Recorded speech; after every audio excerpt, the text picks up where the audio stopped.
আমি সিম্পল কথা বলছি, এখানে ধরুন এই যে রাস্তাগুলো 1.5 ফুট 1 ফুট গ্যাপ, লোকে কম দামে ফ্ল্যাট কেনে নেয়। কেন কেনে? একটু কম পাবে।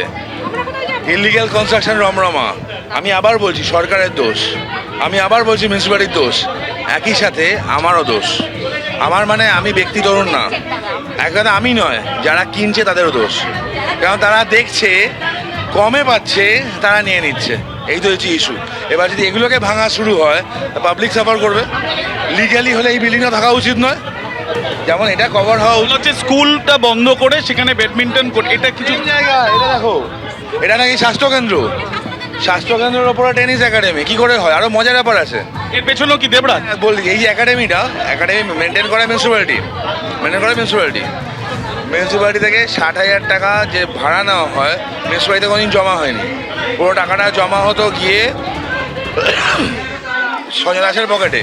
এটাকে ভাগ করে দেওয়া হয়েছিল, মাদার যাকে দেওয়া হয়েছিল, তারপরও পার্ট করা হয়েছিল, সেখান থেকে টাকা উঠতো। এটা ছোট সিন্ডিকেট না, এটা হিউজ সিন্ডিকেট। কোনো জায়গা পাতেন। এই 18 নম্বর ওয়ার্ডে কিছু অনুষ্ঠান বাড়ি আছে, সরকারের পক্ষ থেকে বানানো, মিউনিসিপ্যালিটি বানানো। সেগুলো টাকা ভাড়া সঞ্জয় দাসের পকেটে যেত প্রত্যেকটা কেসে। আপনি কোনো ব্যবস্থা নেবেন? হয়েছে আরো মজার কেস আপনি কোনো ব্যবস্থা নেবেন? হচ্ছে তো। দেবরাজ জেলে কেন গেছে? এতকাল তো এত আন্দোলন হয়েছে, আন্দোলন হতে লাভ হয়নি। কমপ্লেনটা তো করতে হতো তো। আমি আন্দোলন করি দেবো লাভ নেই, কমপ্লেন থাকতে হতো, কমপ্লেন ছিল না এতকাল।